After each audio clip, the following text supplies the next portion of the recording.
Hello বন্ধুরা, আমি চলে এসেছি আজকে ভূতনাথে ভূতনাথ দর্শন করতে। আর এখানে ভূতনাথের পুজো হবে ভৌমিক একাদশীতে। ভৌমিক একাদশীতে পরপর 3 দিন বাউল গান এবং মেলা হবে। যদি কেউ আসতে চাও অবশ্যই চলে এসো ভূতনাথের মেলায়। আর ভূতনাথ অনেক কৃপাময়, এখানে অনেক অনেক অনেক ভক্তরা আসে আর এখানে সুন্দর গান হয়।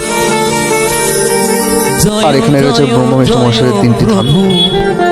তোমাদেরকে একটা সুন্দর জিনিস দেখাই। এখানে রয়েছে রুদ্রাক্ষের গাছ, আর রুদ্রাক্ষের ফল এখানে পাওয়া যায়। এখন কাঁচা রয়েছে, কিন্তু এখন একটা খুঁজে খুঁজে অনেক কষ্ট করে পাওয়া গেল। দেখো রুদ্রাক্ষ ফল, আর এই ভূতনাথের কাছেই একটা রুদ্রাক্ষের গাছ আছে, সেখান থেকে পাওয়া যায় এটা। এখানে বাউল গান এবং মেলা, তার জন্য সুন্দর প্যান্ডেল করা হয়েছে। আর এই যে দেখছো, এটা হলো রুদ্রাক্ষের গাছ, এখানে রুদ্রাক্ষ পাওয়া যায়। আর 3রা ফেব্রুয়ারি সন্ধ্যায় থাকছে ওর জনপ্রিয় বাউল শিল্পী উত্তম কুমার মণ্ডল। তো সবাই আসছে তো ভূতনাথের মেলায়। জয় বাবা ভূতনাথ।